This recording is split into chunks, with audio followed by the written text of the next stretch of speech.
Bonjour tout le monde, je suis bien contente de vous retrouver aujourd'hui. Je vous ai pas fait de vidéo la semaine dernière, j'ai pris quelques jours de vacances en famille.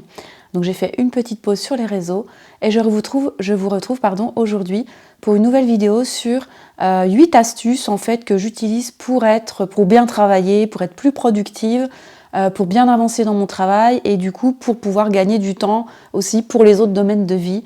Notamment le domaine personnel, le domaine familial, le domaine social, le domaine du couple. En fait, tout ce que j'ai envie de faire d'autre dans ma vie, en dehors de mon travail. Et pour être aussi fière de moi, parce que si j'avance bien dans mes objectifs de travail, ça me donne une bonne estime de moi-même et donc je peux réaliser les projets professionnels que j'ai envie de faire. Et donc c'est positif. Donc voilà mes 8 astuces aujourd'hui. Donc la gestion du temps et de la planification de mes activités professionnelles, pour moi, c'est la base. Si je ne planifie pas mes activités, je sais que je vais commencer la journée en me disant qu'est-ce que j'ai à faire. Je vais commencer par un peu faire les petites tâches faciles parce qu'on fait tout ça, et donc je vais pas vraiment avancer dans mes objectifs. Donc qu'on soit auto-entrepreneur, qu'on soit à son compte, qu'on soit salarié dans une entreprise, de toute façon, il faut qu'on organise un petit peu notre travail, même si on a un chef qui nous dit quoi faire. Il va nous dire globalement, voilà, tu dois arriver à faire ça. Mais après, comment le faire et comment on découpe en sous-tâches et comment on met ça dans nos semaines, c'est plus à nous de nous organiser généralement. Donc là, je m'adresse vraiment aux personnes qui ont ce travail à faire, de dire par quoi je commence, qu'est-ce qui est le plus important. Donc moi, c'est vrai que je suis à mon compte, donc je suis tout le temps obligée de me dire ça, j'ai pas de chef. Et donc c'est moi qui dois créer mes propres objectifs. Donc c'est quelque chose que j'ai dû mettre en place assez naturellement, mais je le faisais déjà quand j'étais salariée. J'ai été 15 ans salariée et j'ai toujours fait ça en fait, de dire qu'est-ce qui est le plus important dans le mois qui arrive là ou dans les 2 semaines qui arrivent, sur quoi je dois avancer, sur quoi je dois libérer du temps. Et puis souvent on a plusieurs missions en parallèle et donc on doit faire que toutes les missions elles avancent. On peut pas faire qu'une tâche, puis après avec des temps morts et puis faire l'autre tâche après. C'est pas comme ça. On travaille jamais en séquentiel, on travaille souvent avec plein de tâches en parallèle. Et donc, il faut qu'on organise nos journées autour de ça. Donc, c'est pas du tout facile et c'est pas quelque chose, je trouve, qu'on apprend bien à l'école ou j'ai jamais eu de cours un petit peu de gestion. Alors oui, de gestion de projet un petit peu, mais de gestion du temps et des priorités, pas vraiment. C'est plus, j'ai l'impression, du bon sens. Ou alors ça s'apprend. Ou alors ça s'apprend par les erreurs. Moi, j'ai appris ça souvent par l'erreur. C'est-à-dire que j'arrivais en fin de mon délai, là, et puis j'avais pas fini, quoi. Et donc je me disais, oh là là, je me suis mal organisée, la prochaine fois, je ferai mieux que ça. Et donc je mettais en place des choses. Donc je vous en ai parlé sur cette dernière vidéo. Moi, pour faire ça, j'ai vraiment besoin d'avoir mon petit carnet, je ne l'ai pas ramené là, mais ce petit carnet où je note toutes les semaines, c'est un carnet par semaine, je note mes objectifs principaux. Et aussi par mois. Donc par mois, j'ai des gros items, et par semaine, je redécoupe mes gros projets par semaine, et ensuite, par jour, je note tous les matins ou tous les soirs pour le lendemain, mes choses les plus importantes de la journée pour arriver à faire mes objectifs de la semaine. Et chaque fin de semaine, je fais un bilan pour voir si j'ai du retard ou qu'est-ce que je dois faire la semaine d'après pour arriver à mon objectif du mois. Vous voyez, je découpe comme ça. Et ça me permet vraiment d'avancer. Et chaque fin de mois, je fais un bilan de mes objectifs pour voir si j'ai réussi, pas réussi, qu'est-ce qui a bien marché, qu'est-ce qui a pas bien marché, pour réajuster le mois d'après. Comme ça, je me retrouve pas au bout de 3-4 mois en me disant oh bah tiens, je voulais faire ça avant la fin de l'année, et bah j'ai complètement non, c'est passé à la trappe, j'ai pas réussi à le faire. En général, en faisant comme ça, j'arrive assez bien. Mais j'ai tout le temps plein de petits échecs. Je me dis toujours, ah bah là, non, cette semaine, ça n'a pas été du tout. Ou on peut être malade, ou on peut être plus fatigué qu'une autre semaine, ou on peut avoir peur de certaines actions aussi, et du coup, on n'avance pas dessus, parce qu'elles nous font peur. Donc, faut être honnête avec soi-même, en prendre conscience, et dire, si ça me fait peur, pourquoi, et du coup, comment je fais. Voilà, donc on va en parler sur un autre point. Donc le premier point, c'est ça. C'est vraiment planifier ce que vous voulez faire dans votre travail. Et comment vous allez gérer votre temps. Dans vos semaines, dans vos mois, combien de temps, à votre avis, ça va prendre cette tâche-là. Comment vous ventilez ça, en fait, dans vos mois. Et essayez de ne pas d'être juste avec ça. De ne pas dire, ça, c'est un truc, je peux le faire en 2 semaines, alors qu'il faut 2 mois. Voyez. Ou alors, l'inverse. Ça, je pense qu'il faut 2 mois, mais en fait, non, en 2 semaines, c'est fait. Voilà, essayez d'ajuster petit à petit, de vous connaître vous. Donc moi, c'est pareil, c'est toujours un apprentissage. Des fois, je me trompe complètement. Il y a des trucs, j'ai l'impression que je vais mettre 3 semaines à les faire, et puis je mets un mois et demi. Donc là, ça me met dedans, en fait, pour d'autres trucs. Donc, vous voyez, j'apprends tout le temps. En fait, faire ça, c'est intéressant parce que ça vous permet de vous connaître. de savoir sur quel type de tâche vous êtes bon, sur quel type de tâche c'est facile pour vous, sur quel type de tâche vous allez du coup aller vite, et puis sur quel type de tâche c'est plus difficile pour vous. Parce qu'on a tous des domaines d'excellence, on en a tous. Et on a tous des domaines où on est bon, mais sans plus, et on a tous des domaines où on n'est pas très bon. Et on a des domaines où on est carrément mauvais. Donc on a 4 types de qualifications sur nos domaines, hein. Et ça peut être inné, mais ça peut être aussi travaillé avec des formations, en améliorant nos compétences. Mais il y a beaucoup de choses qui sont quand même un peu innées. Et donc, en fonction de ça, les tâches vont prendre plus ou moins de temps. C'est pas parce que notre collègue, lui, met 2 heures pour faire cette tâche que nous, on va mettre 2 heures. Peut-être que nous, on va mettre 1 heure, ou peut-être 4. Parce qu'on ne fonctionne pas comme lui. Et c'est ok, c'est pas grave. Il faut se connaître et du coup, adapter notre timing. Mais par contre, on va sûrement être plus rapide que notre collègue pour faire une autre chose. Parce qu'on a, nous, notre domaine d'excellence sur autre chose. Voilà, c'est ça qui est très important de comprendre. Donc, c'est un gros sujet, la planification, la gestion du temps, j'en ai déjà parlé, j'en reparlerai certainement, mais ce n'était pas vraiment l'objet de cette vidéo. Là, je voulais parler d'autres astuces. Donc, deuxième astuce, c'est d'avoir un bureau, ou un endroit, pardon, pas forcément votre bureau, mais l'endroit où vous travaillez, qui vous plaît en fait, sur lequel vous avez envie d'aller.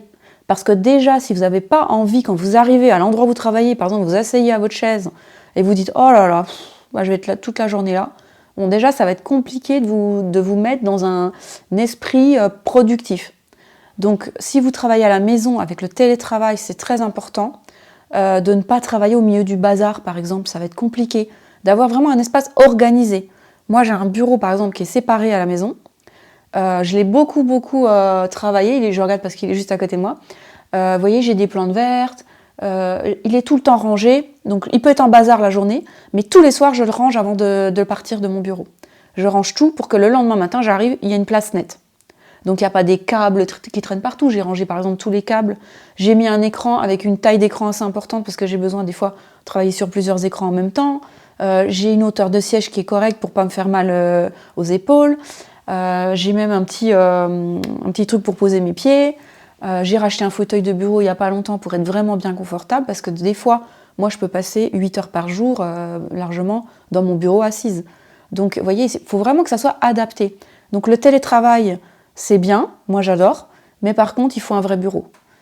Ou essayer au maximum, je sais que c'est pas toujours possible d'avoir un bureau séparé, mais un coin bureau dans votre salle à manger ou dans votre cuisine qui soit quand même adapté à votre corps, à votre respiration, à votre dos, que vous n'ayez pas de douleur, à votre hauteur de tête, et puis qui vous plaise. Donc moi, par exemple, j'ai une petite décoration, vous voyez, j'ai des petites pierres, j'ai une petite carte, des petites choses que j'aime bien. Je peux voir l'extérieur, je suis devant une fenêtre, c'est important pour moi. Je sais qu'on ne peut pas toujours faire ça. Quand on est dans une entreprise, des fois on est dans des bureaux borgnes, on ne peut pas mettre de décoration, mais juste trouver 3 petites choses qui vous plaisent pour mettre, je sais pas, une petite pierre, vraiment des petites bêtises, même que vous pouvez enlever le soir si c'est pas vraiment autorisé.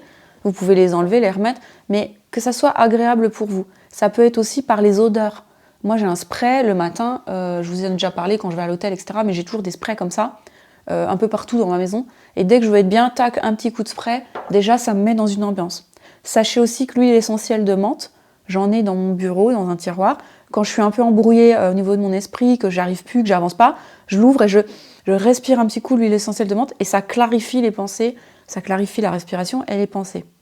Donc il y a plein de petites astuces olfactives, pas forcément des objets matériels qui font que vous pouvez être bien. Ça peut être de mettre un casque et de mettre une toute petite musique toute calme, etc. Il y a plein de playlists de travail également, par exemple sur Spotify ou Deezer. Moi, j'aime pas trop travailler en musique, je le fais quand j'ai vraiment pas d'énergie et que je dois quand même travailler. La musique peut un peu m'aider, mais en général, je travaille dans le silence. Voilà, donc ça, c'est le bureau qui soit agréable pour vous ou l'endroit où vous travaillez qui soit plutôt agréable pour vous. Pareil, si vous devez porter des vêtements pour travailler, dans certaines entreprises, on doit porter certains vêtements ou essayer que ça soit confortable pour vous, que vous vous sentiez bien en fait dans votre peau. Oui, par exemple, si vous travaillez en télétravail, c'est important. Moi, avant, vous voyez, je travaillais un peu en jogging quand j'étais à la maison, que je ne recevais pas de personnes, etc. Mais maintenant, même quand je suis à la maison, souvent, je m'habille, je me maquille un tout petit peu, parce qu'en fait, j'ai remarqué que ça me réveillait de me mettre dans une tenue quand même de travail, et ça me permettait d'être plus alerte, en fait.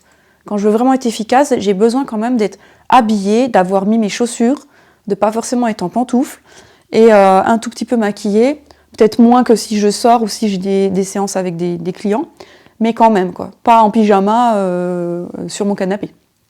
Voilà. Troisième astuce, alors ça je le fais souvent quand j'ai un truc surtout difficile à faire, c'est de visualiser votre objectif quand il sera réussi.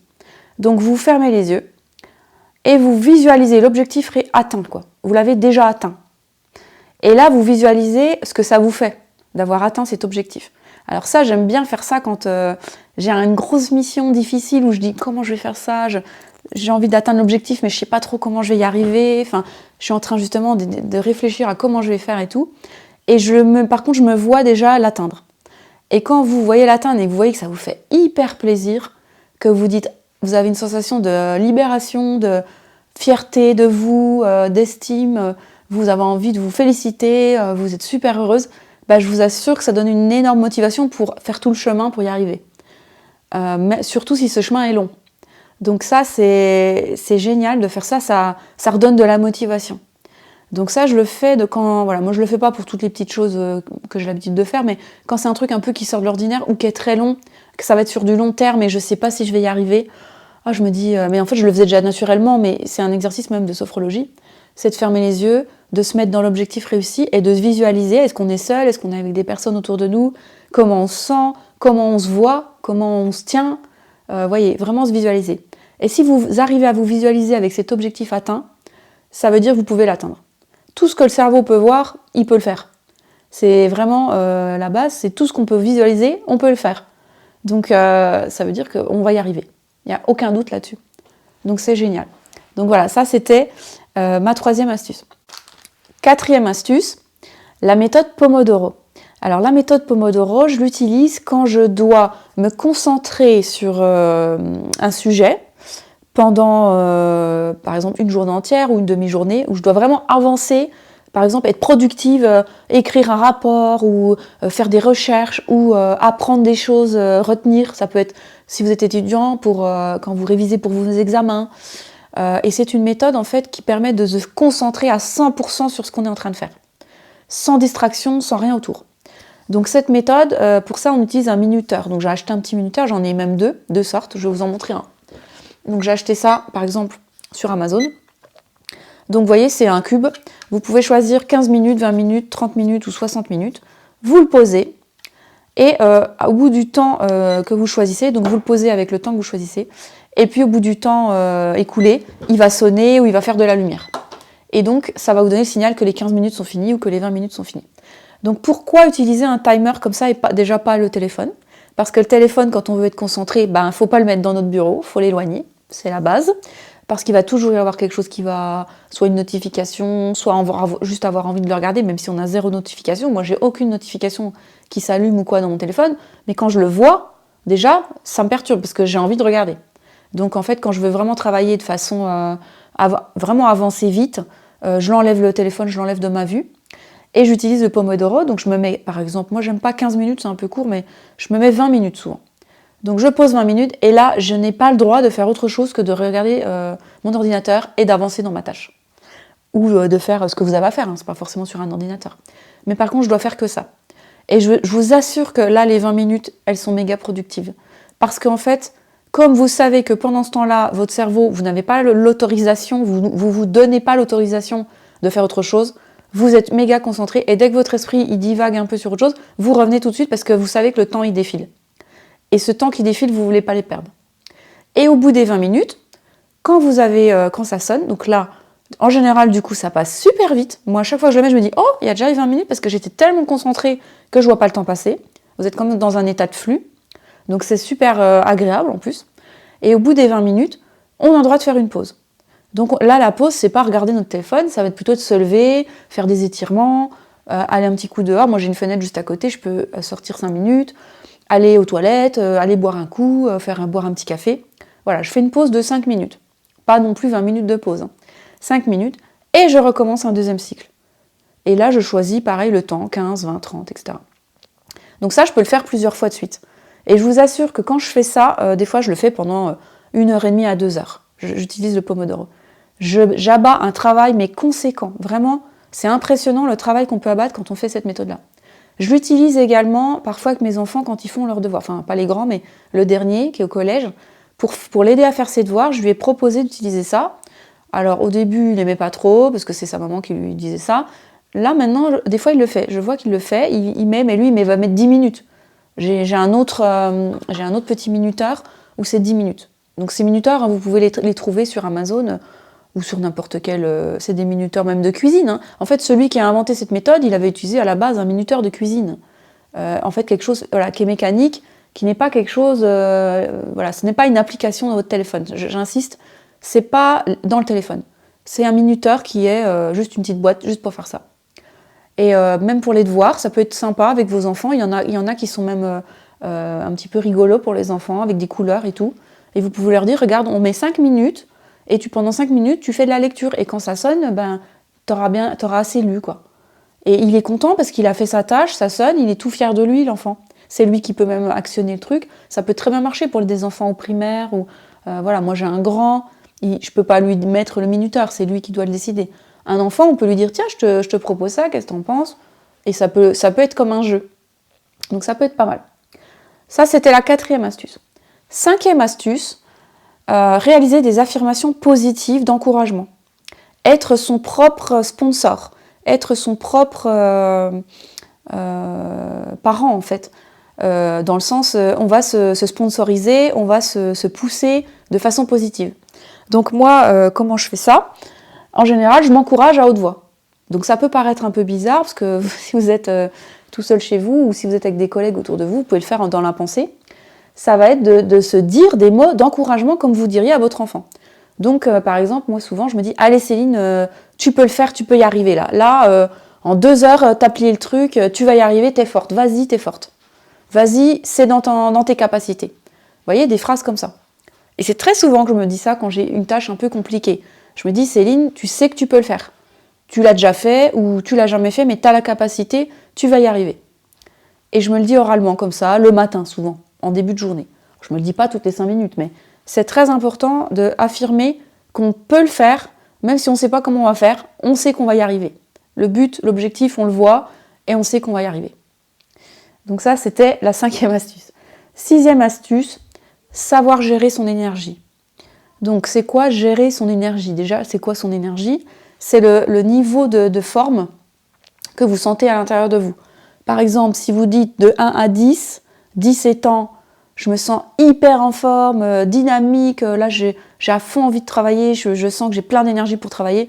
Et 1 étant là je suis à 0 énergie, je n'ai pas du tout envie de travailler, j'ai mal à la tête, je suis fatiguée, j'ai pas les idées claires, je suis brumeuse, je ne sais pas comment je vais faire pour travailler aujourd'hui.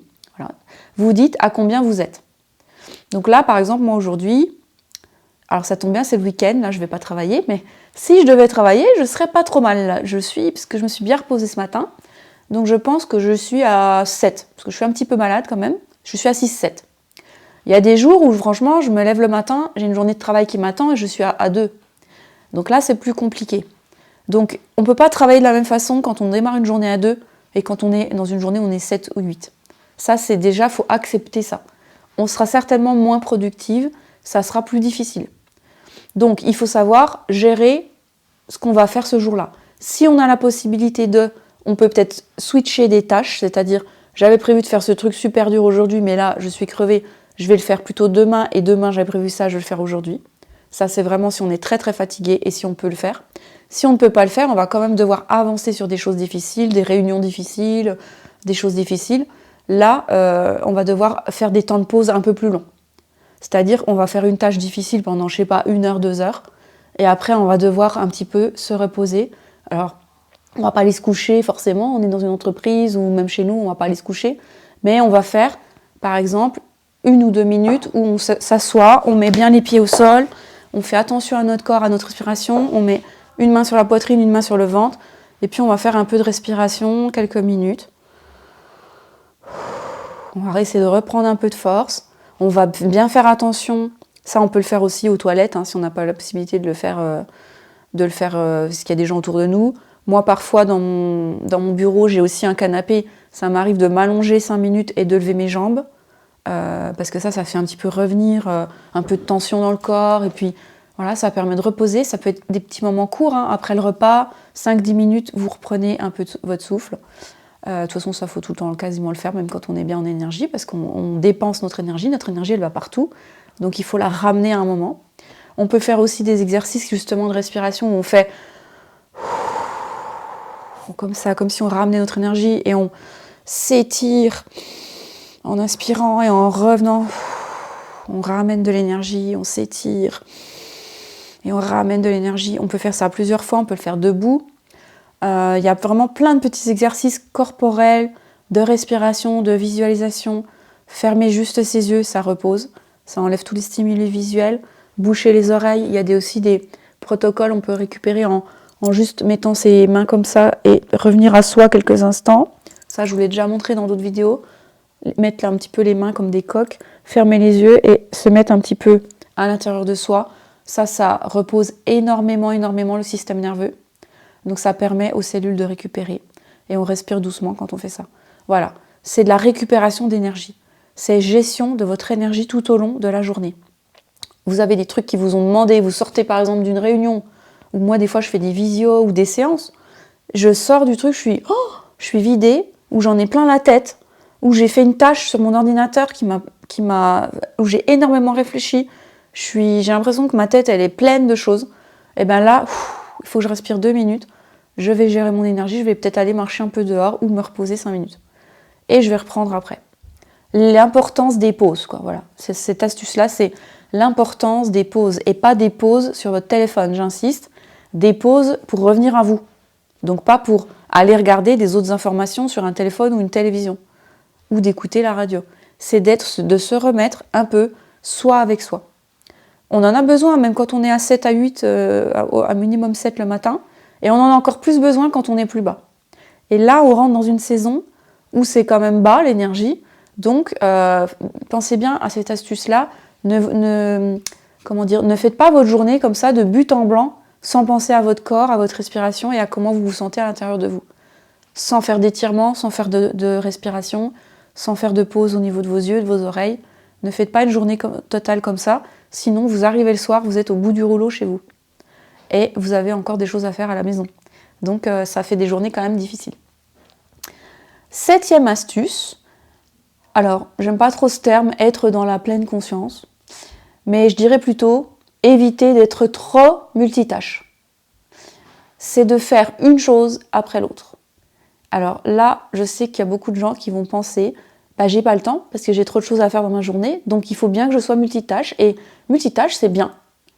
Et je vous dirais que multitâche c'est l'ennemi d'un système nerveux qui va bien. Le multitâche, c'est ce qui conduit au burn-out. Le multitâche, c'est avancer en parallèle sur plein de choses, mais sans faire rien vraiment de sérieusement finalement. Parce qu'on fait tellement de choses à la fois que notre cerveau il est éparpillé. Moi j'étais beaucoup multitâche, et je le suis encore souvent, parce que mon cerveau était fait comme ça, était construit un peu comme ça. Et je reviens maintenant beaucoup aux monotâches, ou avoir seulement 1 ou 2 tâches à la fois. Je m'oblige à ne faire qu'une tâche. Je suis obligée de m'obliger à dire mais là, arrête, t'es en train de faire ça, ne pense pas à ça, ne fais pas autre chose. C'est pas parce que je pourrais le faire qu'il faut le faire. Voilà, c'est ça. C'est pas parce que j'ai la possibilité de le faire qu'il faut que je fasse comme ça. Il faut que je fasse plutôt 1 ou maximum 2 tâches à la fois. Mais généralement, quand vous comptez combien vous êtes en train de faire de tâches, vous êtes des fois à 5 ou 6. C'est un truc de fou, ce qu'on peut se mettre dans le cerveau. Alors quand vous êtes à 5 ou 6 tâches, il n'y a rien que vous faites bien. Au-dessus de 2, déjà, ça commence à être compliqué. Donc, par exemple, votre collègue vous parle et en même temps, vous êtes en train de faire quelque chose sur votre ordinateur. Ou, je sais pas moi, vous, sur votre ordinateur, vous êtes en train de répondre à un mail et en même temps, vous êtes en train de faire un rapport de je sais pas quoi ou une présentation pour demain. Ou vous êtes en réunion avec tous vos collègues qui parlent et vous faites du téléphone. Voilà. Ça, c'est pas bon du tout, parce que le cerveau, il a une capacité quand même limitée, c'est pas illimité. Et donc, déjà, vous vous mettez dans le rouge au niveau de la carte mémoire. C'est un petit peu comme si, vous voyez, dans votre ordinateur, il rame un petit peu quand vous lui mettez trop d'applications ouvertes en même temps. Même des fois, il bug complètement, vous êtes obligé de le redémarrer. C'est pareil, notre cerveau. Notre cerveau, quand on commence à ouvrir 4 applications à la fois, c'est-à-dire on est en train de regarder quelque chose, d'écouter autre chose, d'écrire, et puis de penser encore à ce soir, le repas qu'on va faire ou je ne sais quoi, là il y a 5 ou 6 applications d'ouvertes. Et bien le cerveau il rame. Il rame, c'est-à-dire qu'il ralentit sur chaque application, jusqu'à des fois bugger. Et là on ne sait plus ce qu'on est en train de faire, on a perdu le fil. Donc c'est exactement pareil en fait, c'est l'analogie avec l'ordinateur, vous pouvez penser à ça. Donc vous pouvez faire une tâche, et puis cette tâche-là, quand elle a des temps morts, ou faire une deuxième peut-être, pour pas perdre votre temps. Mais arrêtez d'essayer d'être multitâche, parce que ça entraîne énormément de stress sur votre système nerveux. Le système nerveux, il se met en... Là, il est en train de lancer de l'adrénaline, de la cortisol, pour arriver à tout faire. Et là, vous baignez dans des hormones un petit peu qui sont inflammatoires, qui sont difficiles après à faire redescendre, etc. Surtout si vous ne faites pas de pause en plus. Donc on a besoin des fois d'être multitâche, mais il faut que ça soit sur un temps limité. Ça, c'était la 7e astuce. Dernière astuce pour aujourd'hui, c'est arrêter d'être trop perfectionniste. Et donc, quand on est perfectionniste, qu'est-ce qui se passe? On ne veut pas commencer une tâche parfois. On procrastine. La procrastination, vous savez, c'est pas des gens qui sont feignants. C'est des personnes qui, justement, ont tellement peur de mal faire la tâche ou de ne pas savoir comment la prendre, ce travail qu'elles ont à faire, elles ne savent pas par où commencer, ou elles pensent qu'elles ne sont pas capables de le faire bien, ou c'est tellement gros ce travail que ça représente comme une montagne devant elles, que du coup, elles ne le font pas. Donc, c'est ça, procrastiner, il y a plusieurs raisons. Mais c'est pas « oh, j'ai pas envie parce que j'aime mieux m'amuser ». C'est je vais m'amuser ou faire autre chose parce que ça me fait peur, en fait, cette tâche, pour plein de raisons différentes. Et souvent, le perfectionnisme fait partie de ces raisons, c'est-à-dire je veux qu'elle soit bien faite, cette tâche, je veux par exemple bien savoir mon cours, je veux bien préparer ma présentation PowerPoint pour montrer à la direction dans quelques jours tous les résultats du trimestre, je veux bien faire, je veux avoir des vidéos YouTube qui soient de qualité, avec tel sujet, je ne veux pas bredouiller dans mes vidéos et je veux que ça soit clair pour les gens. Donc en fait, j'en fais jamais parce que je ne sais pas faire sans bredouiller et que c'est pas grave et j'ai accepté ça. Vous voyez, maintenant, j'essaie quand même de faire par exemple des vidéos 1 fois par semaine, mais souvent je me dis « Ah non, cette semaine, je vais pas faire de vidéo parce que j'ai pas vraiment de sujet intéressant, j'ai rien à dire, j'ai pas du matériel de qualité pour filmer ma vidéo, je suis pas en forme, je suis pas maquillée. » En fait, je peux me trouver des milliers d'excuses pour ne pas faire ma vidéo de la semaine. Cette semaine, je vous dis, j'ai failli pas la faire. Pour toutes ces petites raisons qui me trottaient dans la tête. Mais c'est quoi, en fait? C'est parce que je veux que ça soit bien. C'est que je suis un petit peu peut-être perfectionniste et que je sais que ça sera peut-être pas à la hauteur de ce que je veux. Et c'est rarement à la hauteur de ce que je veux. Mais si je me dis ça, je ne ferai jamais rien. Donc on s'en fout, on y va, on prend sur soi. On n'est pas là pour être les meilleurs du monde, que ça soit dans le travail ou dans tout, hein. On fait un pas en avant. L'important, c'est d'y aller.